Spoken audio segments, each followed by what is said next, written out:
Hi, everyone. Welcome to Anti-Bullying Week 2020. My name is Elizabeth Milovidov, and I'm a digital parenting consultant. I help families use internet, social media, and technology responsibly and safely. Today, I'm here with Alicia Drummond. Alicia. Hi, everybody. Hello. I'm Alicia Drummond, yes, and I'm an adolescent therapist. I'm a parent coach, and I'm the founder of Teen Tips. And we work with schools and parents to help them meet the social and emotional needs of young people. We are both here together and we're going to share a few insights with you. But let me also add that I'm a mother to two young sons, and I personally think that the online world has so many opportunities. But of course, our role as parents and carers is to guide our children. My work as a consultant, I do a lot of work with cyberbullying, trying to help our children understand social and emotional learning online. And I have been so impressed with the work of the Diana Award over the past few years that I am now one of the trustees on the board. So I'm really happy to continue doing my part to help combat bullying online and offline. Alicia? Hi. So, yes, I'm a mum of daughters. And like Elizabeth, actually, I'm a huge enthusiast about the opportunities that the online world offers young people. But I work as a therapist, and I have seen all too often the immediate and lasting damage that cyberbullying causes. So, I'm really pleased to be asked to work with the Diana Award on this project because I truly, truly believe that when schools and parents work together, children are just safer. Exactly. So we're here together and we are here to celebrate Anti-Bullying Week with the Diana Award. And this year's anti-bullying theme is United Against Bullying. So it's kind of cool that we're here together to be united and to present two different sides of the story. So don't forget to tell people that you're taking part in this by tagging at Anti-Bullying Pro and hashtag ABW2020, which is of course Anti-Bullying Week 2020. So this workshop is for parents and educators and carers, and we're going to focus on the online world and well-being. So just hang on for 1 second. Let me set the scene for you and lay out a bit about what's happening in the online world. And after that, Alicia will step in and she will provide some strategies for mental health and well-being. So first, let's talk about some of the positives. We are in a world that is very connected. Things are moving incredibly fast, and our children and young people have wonderful opportunities ranging from remote learning to education, to picking up a musical instrument and more. During this pandemic, we have been able to stay connected with friends and family. We've been able to continue social networking, and for all of those reasons, I say, yay, love technology. But unfortunately, all is not rosy in the online world, and sometimes there are some negatives. We have sometimes seen viral challenges, whether they're on a social media platform or on YouTube. We've seen misuse of technology, of devices, invasions of privacy. The list can go on, but I'm not here to scare you. I'm here more to talk about one particular negative aspect, and that is cyberbullying. And cyberbullying is that continued, repeated practice of bothering someone, harassing someone online, or using a technical device. As parents, as professionals in this area, sometimes we think that it's stranger danger or sexting or something else that is really catching our children's attention, and it's not. It's cyberbullying. This happens to be one of the #1 reported offenses to the helplines, both in the United Kingdom and the helplines here in Europe. I work for the French Online Child Protection Association here, e-Enfance, and we're part of that NSAFE network, which is funded by the European Commission.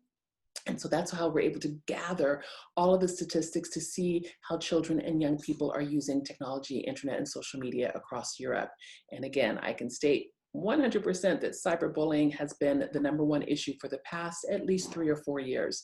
And we're also seeing that cyberbullying is increasing. So let's just take a brief look at some of the signs and symptoms of cyberbullying, because I think that sometimes people don't always recognize and they don't always think, oh, perhaps my child is bullying someone, or perhaps my child is being bullied.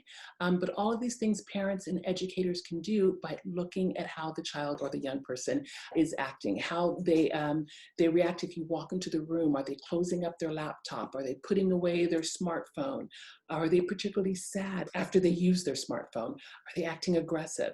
So it's all of these types of signs that could be an indicator that there's something going on. But, don't always jump to the conclusion that they're being bullied or that they are bullying someone when perhaps that's not the issue. Perhaps it's just regular teen angst. One other thing that I think is really important, which is what to do if you suspect cyberbullying. I think it's really important to realize that a lot of the platforms, whether we're talking gaming platforms or social media platforms, they do have safety centers. They do have report buttons where you can make a report anonymously, and that this will keep this situation and the digital environment safer for other children. So some of the top tips that we've seen, obviously the first thing you do is make sure that your child feels safe, make sure they know you can talk to them, you guys decide together on the strategy. Take screenshots. If you don't know how to do that, just look up on a search engine how to take a screenshot. So this way you can preserve that evidence in case you need it later for the company or for the platform, or even, unfortunately, for the police. Please do not forward the screenshots around, because then you're just continuing in this dissemination of this material, but just keep it for yourself. You can also contact the service provider, because most internet service providers do also have reporting buttons. And of course, seek counseling if you need to. So I think that we've now understood pretty much this landscape of what can happen, how cyberbullying can happen in this digital environment. Now I'm going to pass it over to Alicia so we can really get to the heart of the matter and get some strategies for mental health and well-being. Thanks, Elizabeth. So yeah, I come at this at a slightly different angle to Elizabeth, in that I'm not a tech expert, but I look at the personal skills which I think we need to help young people develop so that they can keep themselves safe online. And very first amongst these is the social skills, because online or offline, they are going to need good social skills to be able to have healthy relationships. Now, the obvious ones are being able to start and maintain a conversation by engaging with others through active listening, but there are lots and lots of other social skills which really matter.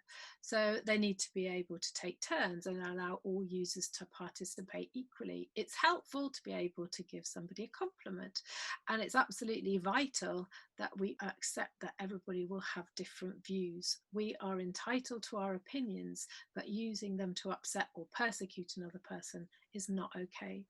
There are going to be times when they will need to be able to disagree politely, and they will need the skills to be able to resolve conflict or to be assertive enough to put in boundaries, and never more so than if somebody is being unkind or bullying them online. It can be deeply, deeply upsetting and frightening to be harassed, trolled or bullied, but far more so if we don't feel like we've got the skills to deal with it. I think as parents and educators, we can really help young people by encouraging them to think through possible scenarios and consider how they might respond. So this planning is really important, because if they're left to respond in the heat of the moment, they're unlikely to be able to come up with very helpful options. I also think we need to bear in mind the fact that they are more likely to do something if they've thought of it. It's really hard watching a child struggling to find answers to difficult questions, but it's ultimately much, much better for them to come up with their own answers in the long run. So try just to take a step back and stick to the golden rule of ask, don't tell. So you might say something like, well, what would you do if someone posted something upsetting about you on social media? How would you go about blocking somebody? What would you say if someone asked you to send them a picture of you naked? If they struggle to come up with an answer, we can explore ideas with them, but ultimately they are unlikely to take our advice unless it feels right. So try to help them come up with their own language and practice it. The next skill I think we need to instill in them is critical thinking. Critical thinking is the ability to weigh up arguments and question information to come to one's own judgment. So in terms of cyberbullying, critical thinking encourages young people to question the identity of the people they come across, which is important for fairly obvious reasons. Critical thinking allows children to examine what they're seeing and reading, which helps them understand when there is an imbalance of power. Bullying is always about an imbalance of power. As the bully, I have the power to make you feel awful, and as the victim, I don't feel I have the power to stop you. If a child has been bullied on or offline and they have asked for our help to make it stop, we must first be mindful to give them back that sense of power. So rather than rushing in with solutions and actions, I think we need to tread very gently, acknowledge that this was not their fault, it wasn't okay, before asking them what they think would be a good way forward. You have to remember they had no sense of power or control when they were being bullied, but they can regain it in the reparative process if we approach it sensitively. We help children develop critical thinking skills when we give them space and time to consider rather than rushing in with answers and solutions. So as they start out online, I'd be alongside them just asking questions like, well, why do you think that might be important? Or what do you think might happen if you do that? Children are likely to be exposed to risk online as they are to be exposed to risk offline, but with good critical thinking skills, they can assess risk, which will increase their chances of avoiding harm, which is ultimately what we're all aiming for. Moving on, there is evidence that playing violent games can have an impact on players' ability to show empathy, and it's much, much easier to bully somebody if you really can't imagine how they might be feeling. Empathy also helps us feel connected and like we fit in, which is a great protector of mental health. So I think it's important that young people understand that the type of games they play can have an impact on their well-being and their ability to have healthy relationships. Perhaps if they're doing the empathy sapping stuff, they could balance it out by playing some of the many games actually which now exist and have been developed specifically to boost empathy levels. Finally, I think that helping young people become more self-aware about the impact of their screen use on their physical and emotional well-being helps them to stay safer online. So kind of get them to track how they feel after 20 minutes on social media, and is that different to how they might feel after 40 minutes on social media? What is their optimum gaming time before their levels of cortisol are so high that they come off feeling pumped up and aggressive? We know that high cortisol levels over prolonged periods of time cause a wide range of physical problems, from heart disease to compromised immune systems. So getting them to do something physical to clear that cortisol is really, really important. If the most common emotion felt by people using social media is envy, why would you want to spend hours scrolling through the curated versions of other people's lives? And then, of course, there's sleep. So the statistics would show that 2/3 of British teenagers who have their phones in their rooms overnight will check their social media feeds. Now, not only will that reduce the amount of sleep they get, but it also means that they can be bullied day and night. No escape. We all need regular time off screens, and in my opinion, the best screen contracts are the ones which define tech-free times rather than session time limits. But if a child is being bullied, then they absolutely must be given time and space to regroup and recover. We are all more emotionally reactive and less able to make rational choices and decisions when we're tired. So let's help them prioritize sleep by making sure the screens are not in their rooms. With a good night's sleep, perhaps they will feel strong enough to brush off some of those unpleasant comments the next day, or better still, they might be able to put some strategies and boundaries in place to stop it from happening altogether. And now it's back to you, Elizabeth. Thank you so much, Alicia. I just love all of the strategies. I think that it's a wonderful mix of what we do, because I am that more tech person and you're definitely more psychologist. And I just think it's brilliant because, I mean, this is exactly what people need to hear and to know. Especially like the tech-free time.